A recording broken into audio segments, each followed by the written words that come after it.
Video में हम 23 अगस्त 2022 को रेलवे ग्रुप डी का दूसरे शिफ्ट का जो एग्जाम हुआ है उसमें पूछे गए जीके जीएस और करंट अफेयर्स के प्रश्नों को हम लोग डिस्कस करेंगे। तो पूरा वीडियो बहुत ही ध्यान से देखिएगा। इस ग्रुप डी का जितने भी शिफ्ट में एग्जाम हुआ है, अगर आप उन सभी शिफ्ट की पीडीएफ चाहते हैं तो नीचे आपको एक लिंक मिलेगी। उस लिंक के ऊपर क्लिक करके आप उन सभी शिफ्ट की पीडीएफ को भी डाउनलोड कर सकते हैं। तो सबसे पहले हम लोग बायोलॉजी सेक्शन वाले प्रश्नों को करेंगे। देखिए, एक प्रश्न आया था कि निम्नलिखित में से कौन सा वायरस है। ऑप्शन में आपको एड्स दिया गया था, एचआईवी दिया गया था, इसके अलावा अन्य दो ऑप्शन भी दिए गए थे। आपको उसमें वायरस बताना था। तो आपको ये पता होना चाहिए कि जो एड्स नाम की डिसीज है वो आपके एचआईवी वायरस के कारण होती है। आपको ये भी पता होना चाहिए कि ये जो हमारे शरीर का इम्यून सिस्टम है उसको प्रभावित करता है। एचआईवी का पूरा नाम है ह्यूमन इम्यूनो डिफिशियंसी वायरस और इसी के कारण एड्स नाम की बीमारी होती है। अगला प्रश्न पूछा गया कि बीड़ी जो आपका होता है वह किस वृक्ष के पत्तियों का बनाया जाता है। यानी कि बीड़ी आप लोग देखे होंगे कि किसी पत्ती में आपके टोबैको को भरा जाता है, तो आपको बताना है कि वो पत्तियां किस वृक्ष की होती हैं। तो ये जो हमारी पत्तियां हैं वो आपके तेंदू नाम के वृक्ष की होती हैं। तेंदू नामक अगर हम लोग वृक्ष की बात करते हैं तो इसका वैज्ञानिक नाम डायोस्पाइरोस मेलानोक्सिडोन है और यह आपके भारत और श्रीलंका में देखने को मिलेगा। मध्य प्रदेश में इसे हम लोग तेंदू कहते हैं। वहीं पर उड़ीसा और झारखंड में इसी पेड़ को हम लोग केंदू के नाम से भी जानते हैं। अगला प्रश्न पूछा गया कि नारियल का जो छिलका होता है ये किसका बना होता है, या फिर नारियल की जो छिलका है वह किसके कारण कठोर होता है। तो बहुत ही सिंपल प्रश्न है, 2018 में ये कई बार पूछा गया था। तो ये हमारा होता है दृढ़ ऊतक, जिसे हम लोग स्क्लेरेंकाइमा के नाम से भी जानते हैं। आप सभी को ये पता होना चाहिए कि जो हमारे सिंपल टिश्यू होते हैं पौधों में वो तीन प्रकार के होते हैं। एक का नाम मृदुतक है जिसे हम लोग पैरेन्काइमा कहते हैं, दूसरे का नाम स्थूल कोण है जिसे हम लोग कोलेनकाइमा कहते हैं, और तीसरे का नाम होता है दृढ़ ऊतक जिसे हम लोग स्क्लेरेंकाइमा के नाम से जानते हैं। फिजिक्स से प्रश्न पूछा गया कि निम्नलिखित में से कौन सा फार्मूला गलत है। तो वहां पर आपको कई सारे फार्मूले दिए गए थे, जैसे कि V = IR हो गया। इसके अलावा जो आपका पावर होता है P = I²R है। तो इस प्रकार के फार्मूले दिए गए थे और उसमें से आपको गलत वाले को चूज करना था। अगला प्रश्न पूछा गया कि 4, 25 वाट, 20 वाट, 40 वाट और 100 वाट के जो बल्ब हैं वो आपके श्रेणी क्रम में 220 वोल्ट से जुड़े हुए हैं। तो आपको ये बताना है कि इसमें से कौन सा बल्ब हमारा सबसे तेज ग्लो करेगा। तो बस आपको ये ध्यान रखना है कि अगर हमारे बल्ब सारे श्रेणी क्रम में जुड़े हुए हैं तो उस स्थिति में जो सबसे कम पावर वाला बल्ब है वो आपका सबसे तेज जलेगा। वहीं पर अगर सारे बल्ब आपके पैरेलल कनेक्शन में जोड़े गए हैं तो जिस बल्ब का वो वाट सबसे ज्यादा है वो आपका सबसे तेज ग्लो करेगा।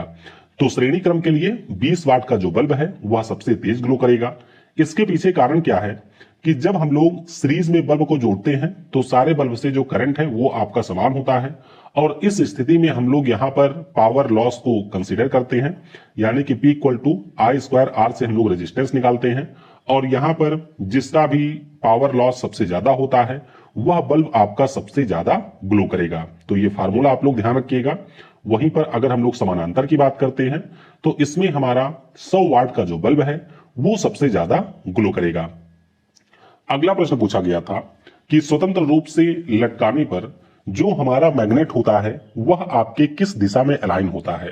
तो आपको ये पता होना चाहिए कि जो मैग्नेट है उसमें आपको दो पोल देखने को मिलेंगे, एक हमारा नॉर्थ पोल होता है, एक साउथ पोल होता है। तो अगर आप उसको कभी भी एक धागे की सहायता से लटकाएंगे तो जो इसका नॉर्थ पोल है वो आपके दक्षिणी ध्रुव की तरफ और जो इसका साउथ पोल है वो हमारे उत्तरी ध्रुव की ओर अलाइन होता है।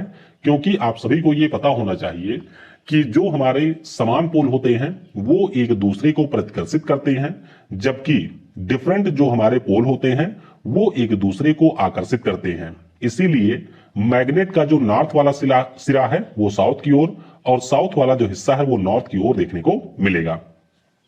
अगला प्रश्न पूछा गया था कि उत्तल लेंस के द्वारा फोकस से दोगुनी दूरी पर बने प्रतिबिंब के लिए आवर्धन क्या होगा। तो यहां पर जो आवर्धन है वो हमारा -1 होगा। क्यों होगा, आइए इसको समझते हैं। देखिए, ये आपके सामने एक उत्तल लेंस है। आपका जो ऑब्जेक्ट है वो यहाँ 2F1 के ऊपर है और इसकी जो इमेज है वो आपको 2F2 के ऊपर देखने को मिलेगी।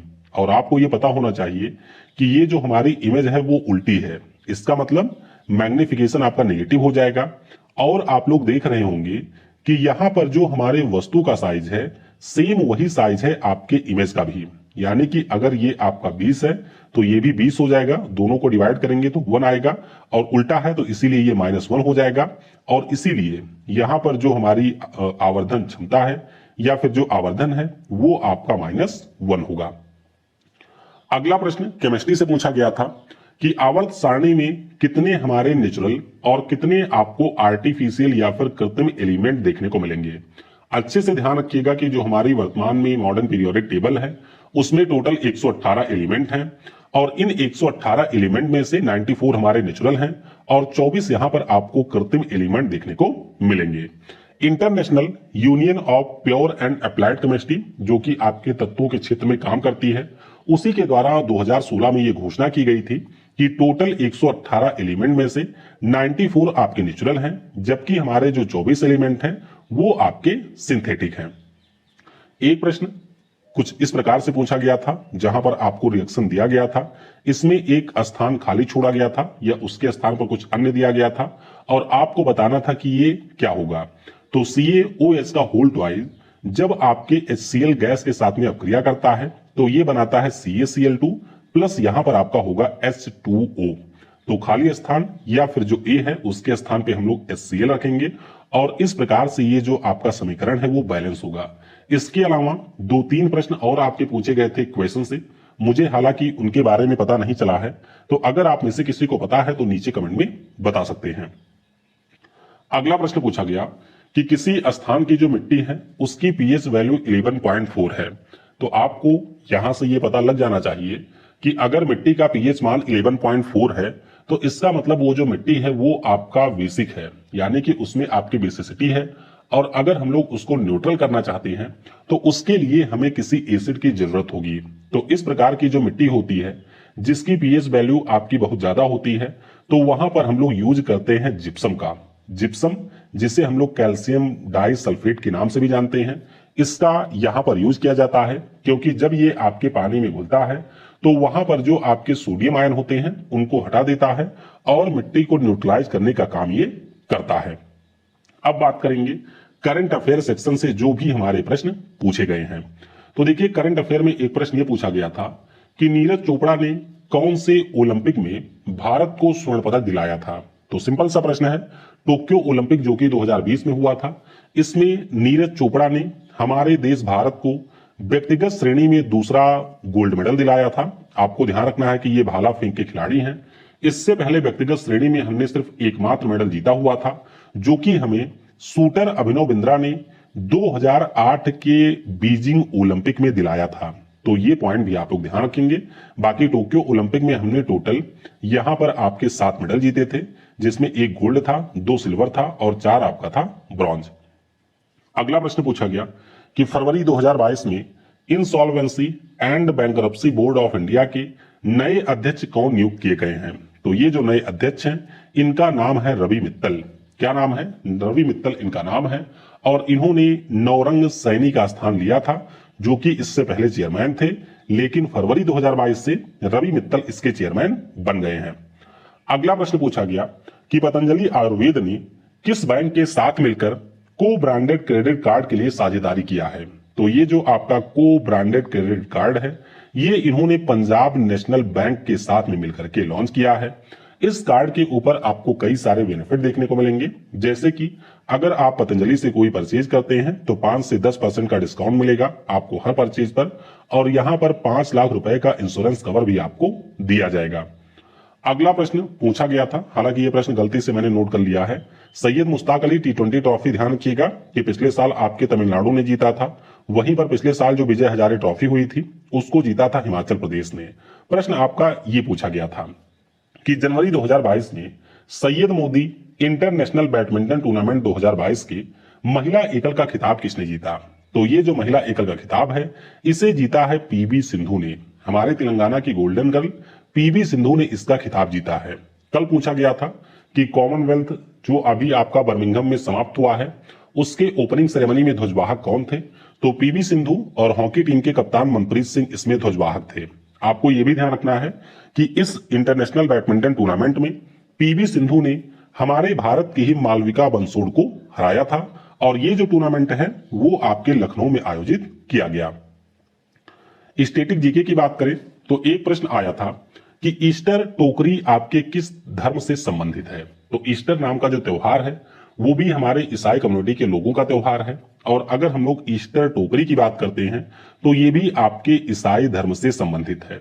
चलिए आपके लिए एक प्रश्न है, आप लोग मुझे नीचे कमेंट में ये बताइएगा कि जो सिनागोग है, क्या नाम है? सिनागोग इसका नाम है, ये आपके कौन से धर्म से संबंधित है और ये है क्या? अगला प्रश्न पूछा गया कि भारत को कितने भौगोलिक क्षेत्र में बांटा गया है? तो ये आपके 2018 का प्रश्न है, उसमें भी सेम यही प्रश्न पूछा गया था। भारत की अगर हम लोग बात करते हैं तो इसको टोटल 6 भौगोलिक क्षेत्रों में बांटा गया है, जैसे उत्तरी और उत्तरी पूर्वी के जो हमारे पहाड़ हैं, नॉर्दर्न प्लेन यानी कि उत्तरी मैदानी भाग, पेनिनसुलर प्लेट्यू यानी कि प्रायद्वीपीय पठार जो आपका हो गया, भारतीय मरुस्थल यानी कि जो हमारा थार मरुस्थल है, उसके अलावा आपके तटीय प्लेन यानी कि जो कोस्टल प्लेन है, और फिर आपके हो गए आइलैंड। तो इस प्रकार से भारत को टोटल 6 भौगोलिक क्षेत्र में बांटा गया है। अगला प्रश्न पूछा गया, ये देखिए एक टिपिकल प्रश्न था कि भोपाल गैस त्रासदी जो कि 1984 में हुई थी, उसके लिए जिम्मेदार कंपनी का नाम था यूनियन कार्बाइड कॉर्पोरेशन। तो आपको यह बताना है कि यूनियन कार्बाइड कॉर्पोरेशन कंपनी के उस समय के अध्यक्ष और सीईओ कौन थे? तो इनका नाम है वारेन मार्टिन एंडरसन। क्या नाम है? वारेन मार्टिन एंडरसन इनका नाम है। आपको यह भी पता होना चाहिए कि 2 और 3 दिसंबर को 1984 में यूनियन कार्बाइड कॉर्पोरेशन नाम की जो कंपनी है, इससे मिथिल आइसोसाइनेट का रिसाव होता है और इसी के कारण भोपाल गैस त्रासदी की ये भीषण घटना होती है। तो कंपनी के अध्यक्ष थे वारेन मार्टिन एंडरसन। अगला प्रश्न पूछा गया, देखिए ये भी थोड़ा सा टिपिकल था कि भारतीय संविधान में कितने देशों से हमने प्रावधान लिए हैं। तो आप सभी ने अच्छे से पढ़ा होगा कि किन किन देशों से हमने अपने संविधान में प्रावधानों को शामिल किया है, लेकिन आपसे पूछा गया टोटल कितने ऐसे देश हैं। तो टोटल ऐसे देश की संख्या हो जाएगी 10। टोटल 10 देश हैं जिनके संविधान से हमने कुछ ना कुछ प्रावधान अपने संविधान में शामिल किया हुआ है। कौन कौन से हैं? तो यूके हो गया, अमेरिका है, Japan, Australia, Canada, France, Germany, दक्षिण अफ्रीका, आयरलैंड और सोवियत संघ। तो ये 10 देश हैं जहां से प्रावधान हमने अपने संविधान में शामिल किया हुआ है। अगला प्रश्न पूछा गया कि वायु प्रदूषण का निम्नलिखित में से कौन सा प्राकृतिक कारण है? तो वायु प्रदूषण की अगर हम लोग बात करते हैं तो एक ऑप्शन दिया गया था ज्वालामुखी विस्फोट, जैसे जो चिमनी का धुआं होता है या फिर जो हम लोग लकड़ी वगैरह जलाते हैं, तो ये एक प्राकृतिक कारण नहीं है। लेकिन ज्वालामुखी जो विस्फोट होते हैं उसमें मानव का कोई भी नियंत्रण नहीं है। तो ज्वालामुखी विस्फोट के दौरान जो भी आपकी गैसें या फिर जलवाष्प निकलती है, उसके कारण जो हमारी वायु प्रदूषित होती है वो आपकी एक नेचुरल फिनोमेना है। तो ये आपको ध्यान रखना है। वैसे जब हमारे हवा में धुआं, धूल या फिर कुछ अन्य गैसें मिल जाती हैं तो इससे हमारा वायु प्रदूषित होता है। अगला प्रश्न पूछा गया कि इनमें से कौन सी आपकी द्रविड़ियन भाषा नहीं है? तो देखिए ऑप्शन 1 संस्कृत दिया गया था, तो संस्कृत आपकी द्रविड़ियन भाषा नहीं है। अगर हम लोग द्रविड़ लैंग्वेज की बात करते हैं तो मुख्य रूप से कन्नड़, मलयालम, तमिल और तेलुगु, ये 4 आपकी ऐसी भाषाएं हैं जिनको मुख्य रूप से द्रविड़ियन भाषा की श्रेणी में रखा जाता है। एक प्रश्न और पूछा गया था कि जो हमारा ऐतरेयी नाम का उपनिषद है, ये आपके किस वेद का हिस्सा है या फिर किस वेद से संबंधित है? तो ऐतरेयी उपनिषद की अगर हम लोग बात करते हैं तो ये हमारे सबसे पुराने वेद यानी कि ऋग्वेद से संबंधित है। किससे? ऋग्वेद से ये संबंधित है। आपको ये भी ध्यान रखना है कि हमारे यहाँ पर जो उपनिषद हैं उनकी कुल संख्या 108 है। लेकिन अगर आपसे पूछा जाए कि मुख्य रूप से आपको कितने उपनिषद देखने को मिलेंगे, तो मुख्य रूप से आपको यहाँ पर 11 उपनिषद देखने को मिलेंगे। तो इस प्रकार से दूसरे सेट में जो भी प्रश्न पूछे गए थे उन सभी को मैंने डिस्कस कर लिया है।